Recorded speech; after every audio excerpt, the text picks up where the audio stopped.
Good evening to all. I was thinking before many years back if there have been any motivator for me to read books or make me to be more motivated to read books.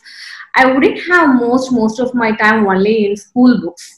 So after I started my college, I felt that I should gear up with reading. So joined in book clubs, made myself to be motivated about reading, got into a lot of friends who are bookworms, got in touch with them. So it's always so good if we have a motivator or a therapist who can still trigger that kind of reading habit in children, right? So that's how we got today Dr. Gayatri Santosh with us today. So she is an educational therapist and she mainly works with children and she has a lot of activities on that side. And today she's going to speak or share about how we can inculcate reading habit in children, right? So that's all we are going to speak about today. And good evening, Gayatri, for joining with us. And she herself has volunteered to speak for our channel. So I'm feeling so happy to hear from Gayatri Santosh. Yeah, good evening, one and all. Thank you for having me on your platform. I'm happy to be sharing my thoughts and knowledge about reading and other habits here. Thank you. Yeah. Thanks, Gayatri. We are also, it's our pleasure to bring you in our platform and to speak about it. There are a lot of interesting stuff which you have shared with us. So can you say a little bit about your journey of an educational therapist when we have a lot of teachers, principals, and academicians? What motivated or triggered you to become an educational therapist and what do you do over there? Yes. So actually, I have a different background. I'm a dentist, so I already have a clinical knowledge for, I have treated and I have been seeing many kids and adults, but I have been treating many people before itself. Then I have psychology with me. So I did my psychology, I did my counseling there. So I was more interested in what people actually think and why sometimes they behave the way they are acting. Okay. Then I got blessed with motherhood. I took a career break. So that time I was more interested like children psychology and what is happening with children. And I did one more course for children psychology, children counseling especially. There I got introduced to this educational therapy. So what is different between educational therapy and the regular teachers or the academics, which we are known as that? Educational therapists usually work with one-on-one kids. Okay. They interact only with one kid at a time. Okay. So then they also interact with the parent, teacher, and the kid at the simultaneous time. Okay. So this brings in the whole effort. Okay. So it's not only the academics which we are concerned about. We are also interested about their behavior, their issues, their academic challenges, whatever they are facing. So I got interested into this field because I saw many kids having learning challenges and that was not addressed. They were not being outside. They didn't know what to be done. So I got interested in those kids. So I wanted to give them support. If we give correct support and we teach them with how to cope with it, so it is like early the identification, it's always the best. So that's how I got into this educational therapy. And I'm having a center wherein I have classes for kids. Okay. You can still mention where is your center so that if people want to connect with you really on this area, right, they can still connect with you on where your center. I have a center, Flourishing Kids Learning Center. I am from Saligramam, but now everything is online and I'm also there. I'm also taking online classes. So people can connect me on Flourishing Kids Learning Center. I have a Facebook page and a website, flourishingkids.in. So please, they can come and talk to me about their student or kid anytime. Sure, that's really a nice thing because now location doesn't matter. You can just connect through virtual way as like we do now, right? So that's really good. And one thing, any memorable experience about some of the kids with whom you have given therapy and what is that in your mind which you can share with us? It was like last year. Her mom, the kid's mom came to me and then she told me that my kid is facing these kind of challenges. uh, she's feeling low. She was not this way. She used to be very bubbly. She talks widely. Now she's like going into her own cocoon. She's not coming out. She doesn't talk more anymore because she's getting stuck with words and she doesn't want to talk itself outside. So then I had like one-on-one intervention classes. Then we started remediation, everything. After 3 months, the same kid's mom, she took a video of her kid reading it, and she was reading it with so much energy, and she was interested in what she was doing. She liked it. She was doing on her own. Her mom has kept the mobile phone a little far, so she didn't know, but she was enjoying the book. She was enjoying the reading. So that was like a big thing for me. Okay, I had really felt very nice that kid is inspired to read. Cool. That's really nice in this world where all are into social media and digital stuff, YouTube and a lot of channels. The joy of reading to trigger in any kid is something which we have to think about in today's situation. And today, the next question would be like in today's generation, let it be grown-ups or also kids, they're all stuck mostly into the digital media, right? Digital technology, and it's easy for me to swipe instead of turning my pages, right? The happiness from a hard copy is not there most of the places now, I see. What are the tricks which you would be sharing with us so that we can bring in or inculcate that curiosity in kids to start picking and reading by themselves?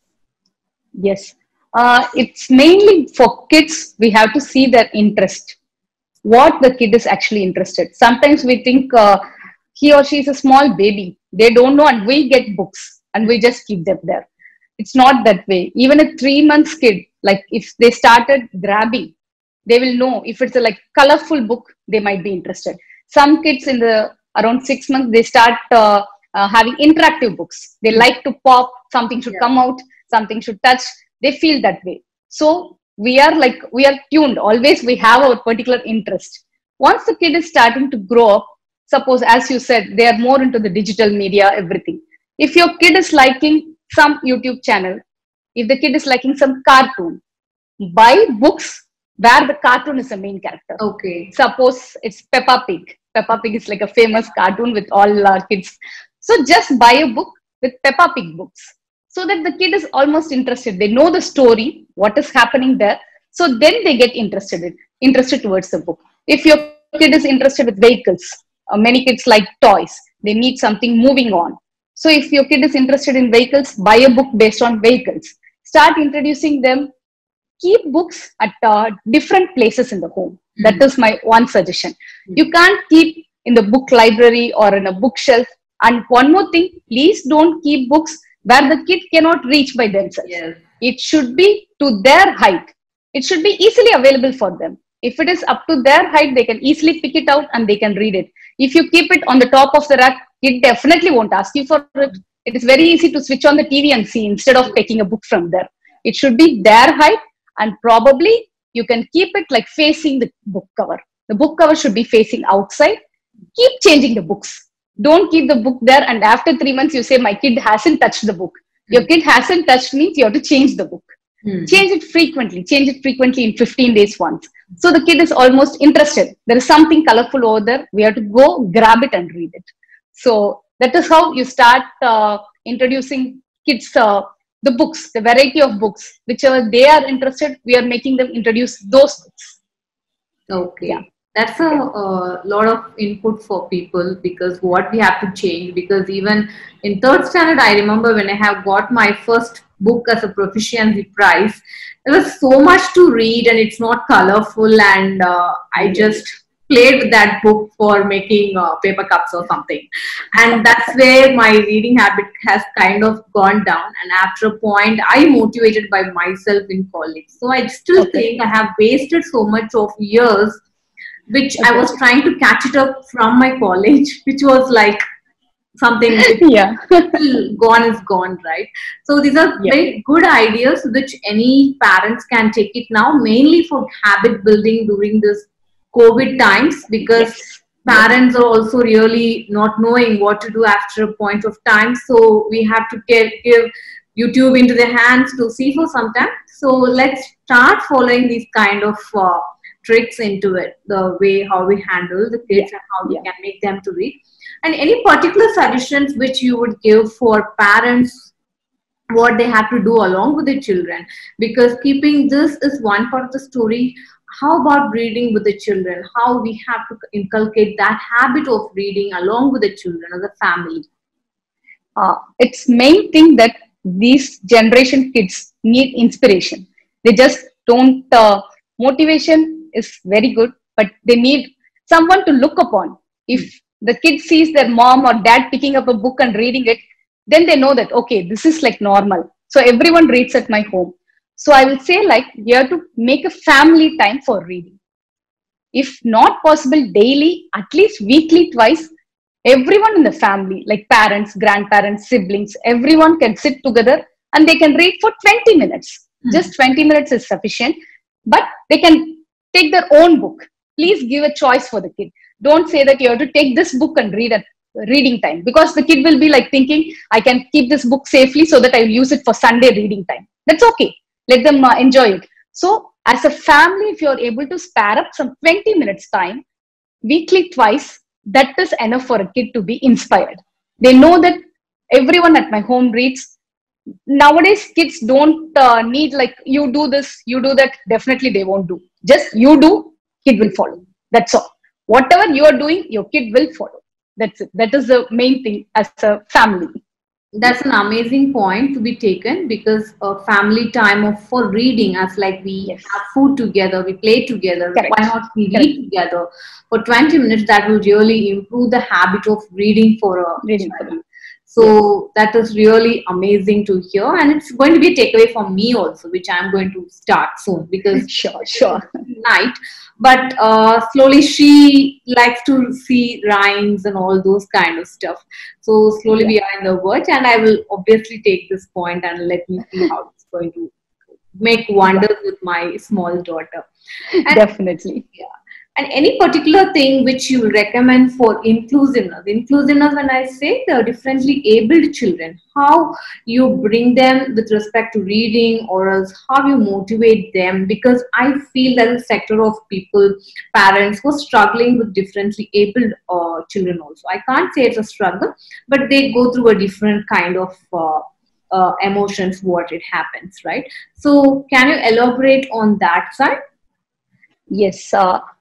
See, for differently abled kids, there are like, they fall into various categories, to be precise.